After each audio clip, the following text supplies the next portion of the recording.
राधे राधे, जय श्री कृष्णा, जय श्री राम। साथियों, कैसे हो आप सभी? आई होप सभी लोग बहुत अच्छे होंगे।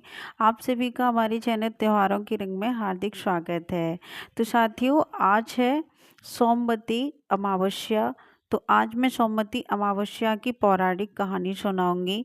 अगर वीडियो पसंद आए तो एक लाइक ज़रूर करना। चैनल पर पहली बार आएँ तो प्लीज़ चैनल को सब्सक्राइब कर लें। तो चलिए दोस्तों, आज की कहानी शुरू करते हैं। एक गरीब ब्राह्मण परिवार था। उस परिवार में पति पत्नी के अलावा एक पुत्री भी थी। वह पुत्री धीरे धीरे बड़ी होने लगी। उस पुत्री में समय और बढ़ती उम्र के साथ सभी स्त्रियोचित गुणों का विकास हो रहा था।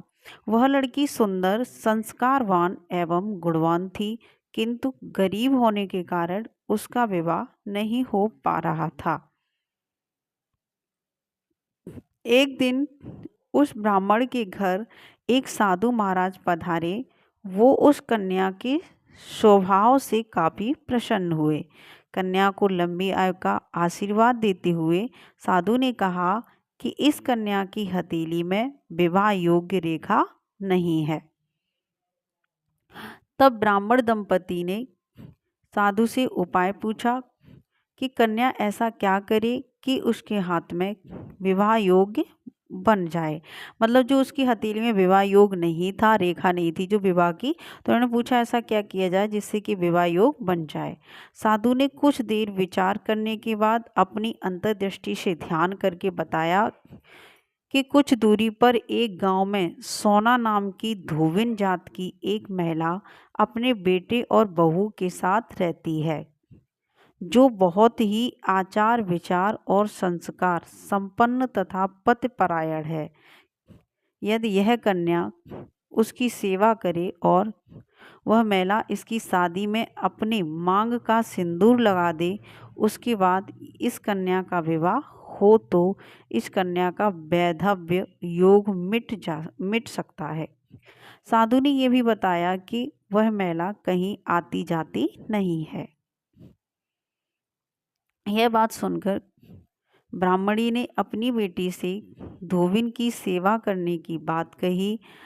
अगले दिन कन्या प्रातःकाल ही उठकर सोना धोबिन के घर जाकर साफ सफाई और अन्य सारे काम करके अपने घर वापस आ जाती है।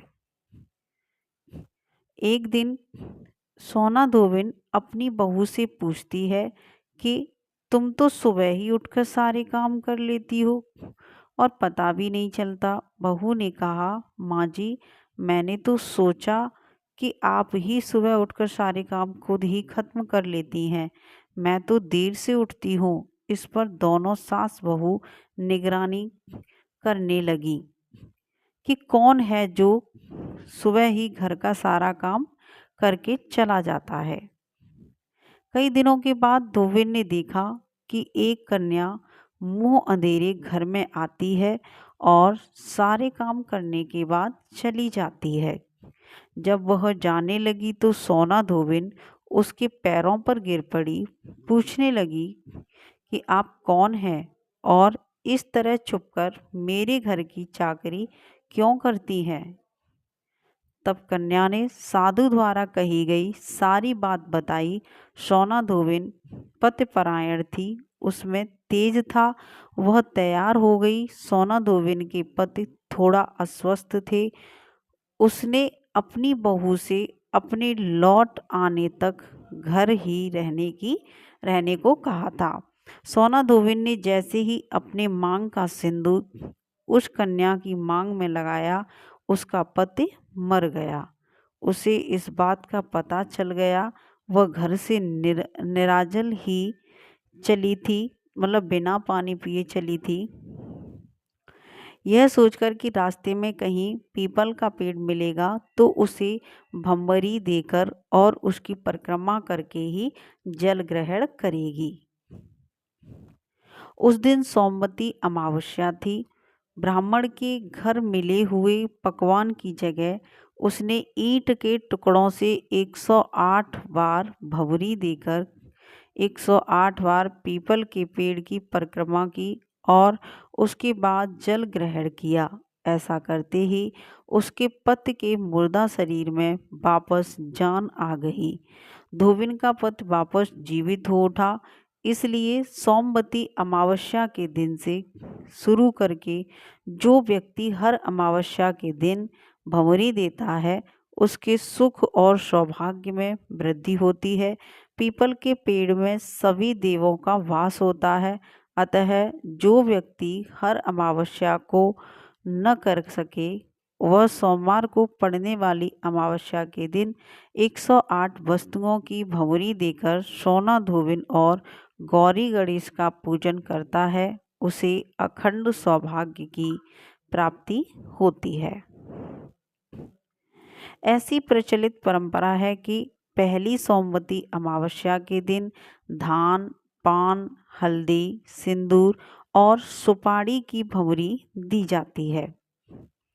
उसके बाद की सोमवती अमावस्या को अपने सामर्थ्य के हिसाब से फल, मिठाई, सुहाग सामग्री, खाने की सामग्री इत्यादि की भंवरी दी जाती है।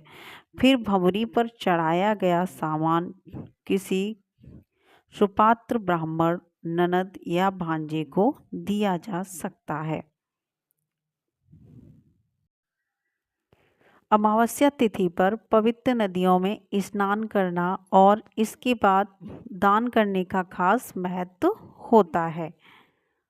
हिंदू धर्म में अमावस्या तिथि का विशेष महत्व है। आपको बता दें, यह तिथि पितरों को समर्पित होती है। वहीं इस दिन पवित्र नदियों में स्नान करना और इसके बाद दान करने का खास महत्व होता है। साथ ही मान्यता है कि इस दिन ऐसा करने से पितृदोष भी मुक्ति मिल जाती है। वहीं यहाँ हम बात करने जा रहे हैं भाद्रपद अमावस्या के बारे में।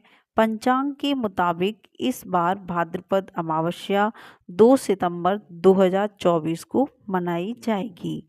इस दिन सोमवार पड़ने की वजह से इसे सोमवती अमावस्या कहा जाएगा। कुछ क्षेत्रों में इसे भादौ अमावस्या या भादी अमावस्या के नाम से भी जाना जाता है। तो साथियों, जो भाद्रपद माह की अमावस्या तिथि की शुरुआत हो रही है वो 2 सितंबर 2024 प्रातः 5:20 पर शुरू हो रही है। भाद्रपद माह की अमावस्या तिथि अंत जो हो रहा है वो 3 सितंबर 2024 प्रातः 7:25 पर इसका अंत हो जाएगा। यानी कि अमावस्या खत्म हो जाएगी। जो सोमवती है वो 3 सितंबर को। भाद्रपद अमावस्या दान और स्नान शुभ मुहूर्त क्या है वो बात करते हैं। तो ज्योतिष पंचांग के अनुसार ये भाद्रपद अमावस्या का मुहूर्त 2 सितंबर की सुबह 5:22 से 3 सितंबर की सुबह 7:25 बजे तक रहेगा। इस बीच में आप दान स्नान कर सकते हैं। तो साथियों, कैसी लगी आप सभी को आज की वीडियो कमेंट करके बताएं। वीडियो पसंद आई हो तो एक लाइक ज़रूर करें। चैनल पर पहली बार आएँ तो त्योहारों के रंग को सब्सक्राइब कर लें और बेल आइकन को ऑन कर लें। फिर मिलते हैं अगली वीडियो में, तब तक के लिए राधे राधे, जय श्री कृष्णा, जय श्री राम।